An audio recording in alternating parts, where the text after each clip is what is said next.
Good morning friends, কেমন আছেন? আশা করি ভালো আছেন, সুস্থ আছেন। তো আবারও একটি ছোট্ট ব্লগ নিয়ে চলে এসেছি। আজকে বাইরে দেখুন প্রচণ্ড বৃষ্টি হচ্ছে। চলেন দেখে নিয়ে আসি একটুখানি। প্রচণ্ড বৃষ্টি হচ্ছে। তো আজকে হচ্ছে খিচুড়ি খাওয়ার দিন। তো দেখুন কিভাবে কিভাবে বৃষ্টি পড়ছে দেখুন। এই যে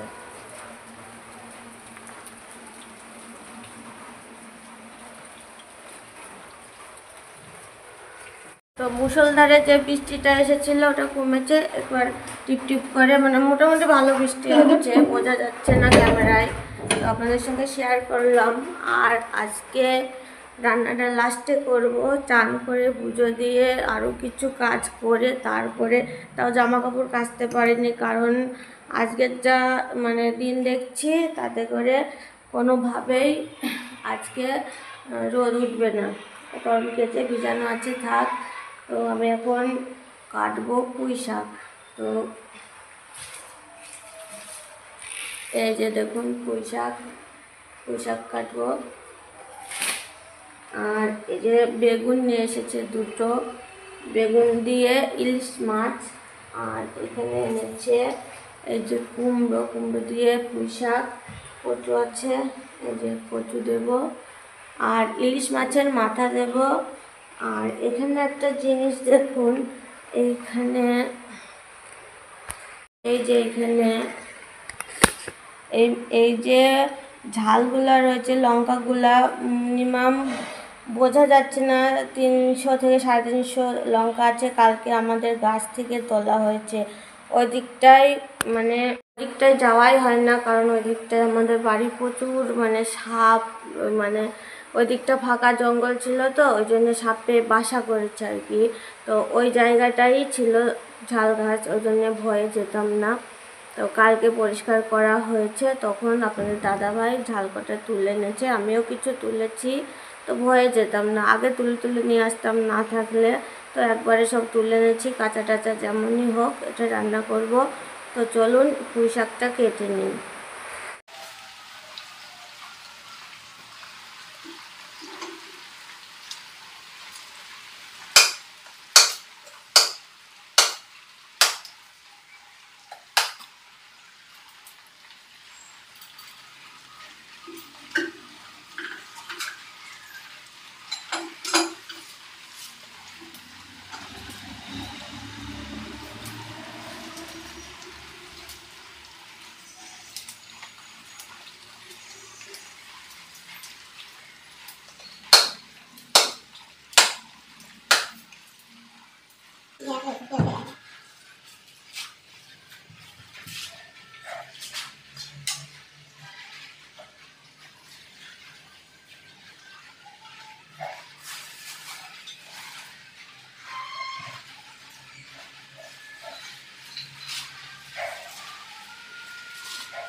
সবটা তো লাগবে না, দুটো গোড়াটা দিলাম, পাতাগুলো নষ্ট হয়ে যাবে, পাতা দিয়ে দিলাম।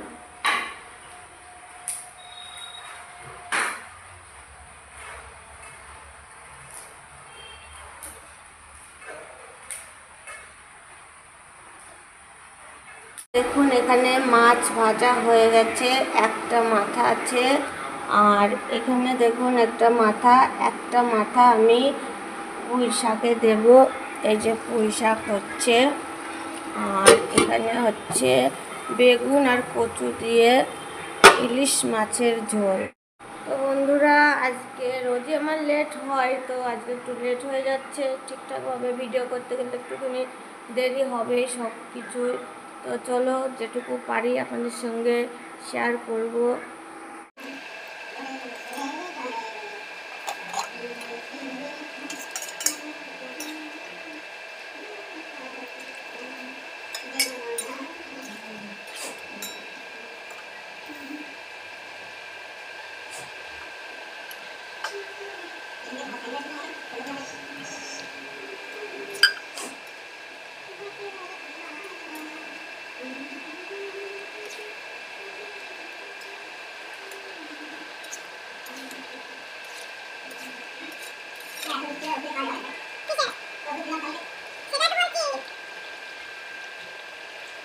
কাজ হয়েছে মানে বই একটা কাজ হয়েছে খারাপ কাজ হয়েছে এই জায়গায় কাজ হয় না এত দাম করতে হয় ভাত ডাল দিয়ে খাবো খেতে কমে যাবে না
ইভিনিং ফ্রেন্ডস, তো গিয়েছিলাম হাটে, তো দেখানো হয়নি। তো হাট থেকে এনে এই তেলের এই প্যাকেটগুলা রেখে দিই। তো এটা আপনাদের একটা জেনে রাখা উচিত। তো এই যে তেলের প্যাকেটগুলা, এই প্যাকেটগুলো ফেলে না, কারণ এর ভিতরে দেখেন 3টে প্যাকেট।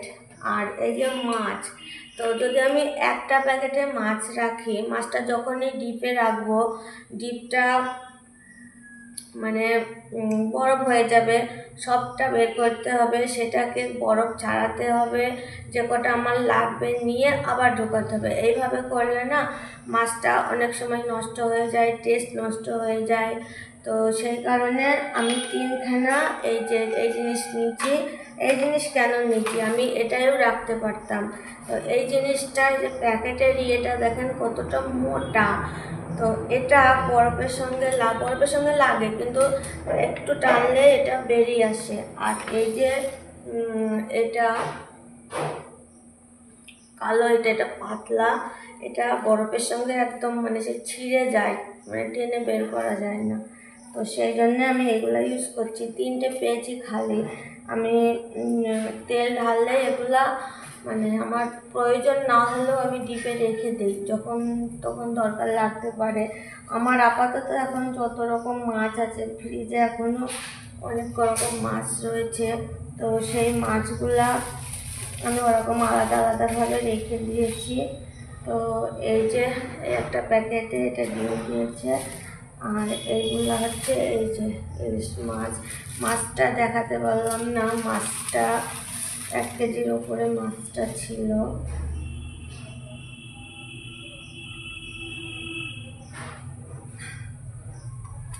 এই যে মাছের মাথাটা দেখলে বুঝতে পারবেন মাছটা কত বড় ছিল। এই যে মাথা, এই যে অনেকটা বড় ছিল। তো লেজটা দেখলে বুঝতে পারো না, লেজটা একদম ছোট করে দিয়েছে। আর এই যে এটা হচ্ছে কাতলা মাছের মতো পেটি করে দিয়েছে। ইলিশ মাছে কোনোদিন এরকম পেটি দেখেছেন?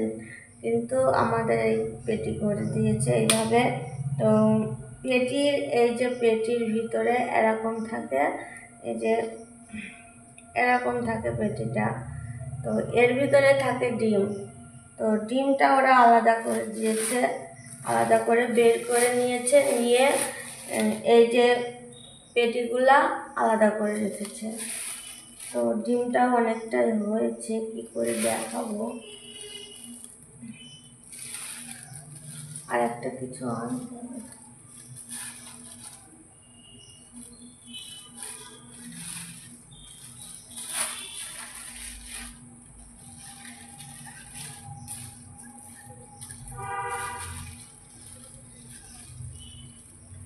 এই যে প্রচুর ডিম। তো এটা আমি আর বের করব না, যেদিন রান্না করব ভাজবো সেদিন একবারে বের করব। এইটা শুদ্ধ আমি এই প্যাকেটে রেখে দেবো। আর মাছটা ধুয়ে নেবো এখন আমি।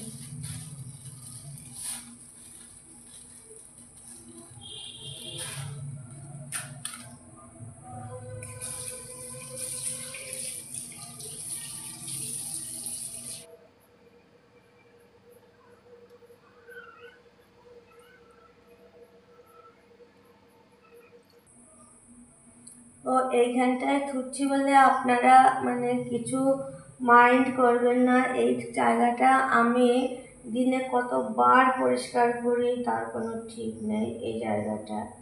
তো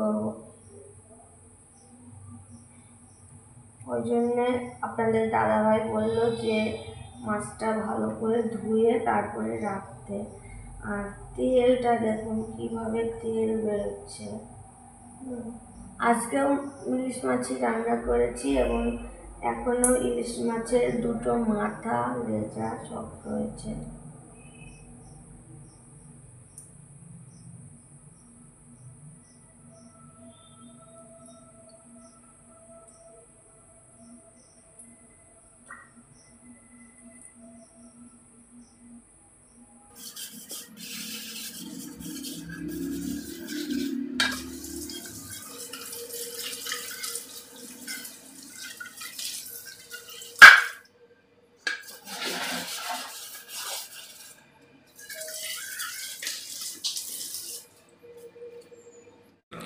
গুড ইভিনিং ফ্রেন্ডস। তো এখন আমরা ভাত খেলাম 4টের সময়।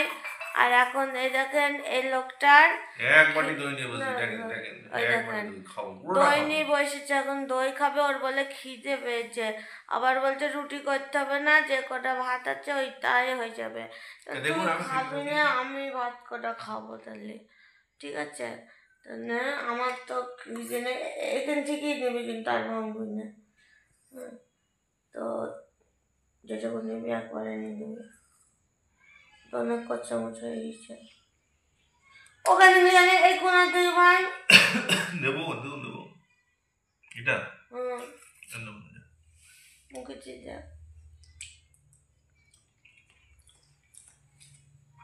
ভালো হয়েছে, হালকা টক আছে। টক টক কিসের জন্য আমি বুঝতে পারি না, তো মিশে টক কিসের জন্য হয়? এটাই ভালো, হালকা টক মিষ্টি, এটা ভালো কথা আসছে, এটা ভালোই পারে। শুধু ডলতি ব্যস্ত গা পরিষ্কার করতি। এপা বা এদিকে আছো আছো আছো, একটু আদর দেখি দাও, সবাই দেখবে আদর।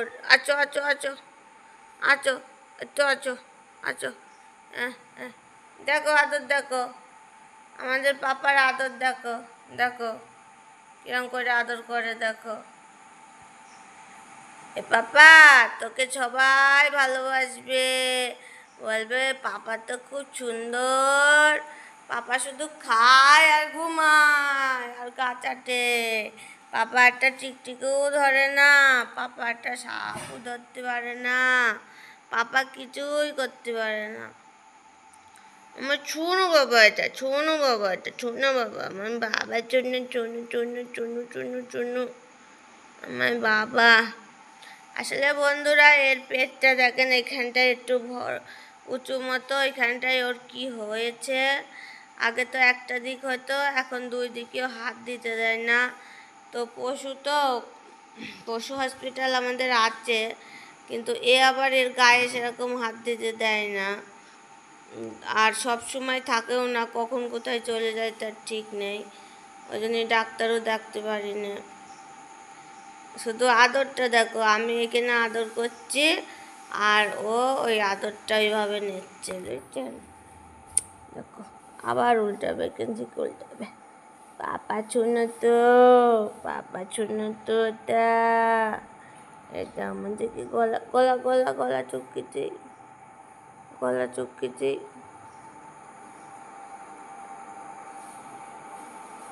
পাপার গলা চুপকে। এপা আমার কাছে থাকবে আজকে, হ্যাঁ পাপা চলে যাবে, আমার কাছে থাকবা শোনা, তুমি তুমি আমার পাহারা দিবা। ওই দেখো দেখছো, ভাবছে কি করি, বের করছে, চলে গেছে তোমার কাছে, তোমার কাছে চলে গেছে, ওইসব কি করছো? দেখলে ওর খাওয়ার জিনিস নাই। এখানে আসো, এখানে আসো, এখানে আসো, কলের ওপর আসো পাপা, আচ্ছা আচ্ছা আচ্ছা, কই না, আচ্ছা আচ্ছা আচ্ছা, আমার কই আসছো, এখানে আছো, এখানে আছো, ওই বাবা ওই বাবা ওই বাবা ওই বাবা, ছ ছ ছ ছ, তুমি ছ, ওরা।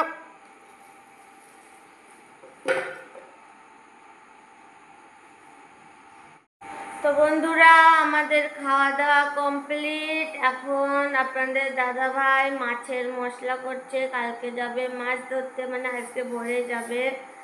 আর এই দেখো আমাদের লালু চলে, লালু অনেক দিন পর লালু এসেছে, লালুর রাগ হয়েছিল আমাদের উপরে, তো লালু আসতো না, হঠাৎ করে আবার আসা শুরু করেছে। তো লালু কালকে খেয়েছে দেশি চিকেনের ঝোল, আজকে খেলো ইলিশ মাছের কাটা ঝোল, মাছ সব দিয়ে ভাত খেয়েছে। তারপরে এখন আমার আদর খেলো, আবার আদর খাওয়ার জন্য বসে আছে। তো যেই অন্ধকার করে দেবো হয়তো বাইরে চলে যাবে, আর থাকবে না, ঘুমিয়ে পড়বে।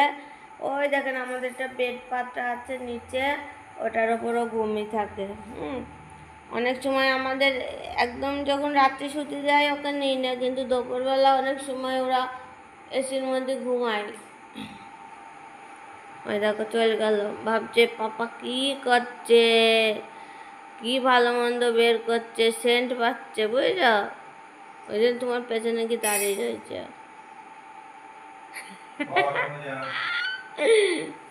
তোমার কাছে চলে গেছ কি, যা কি রান্না করছে দেখ গা। আমার বাবা ভয় পাচ্ছিস কেন? বাবা কোলে উঠবে তুমি? বুচু বুচু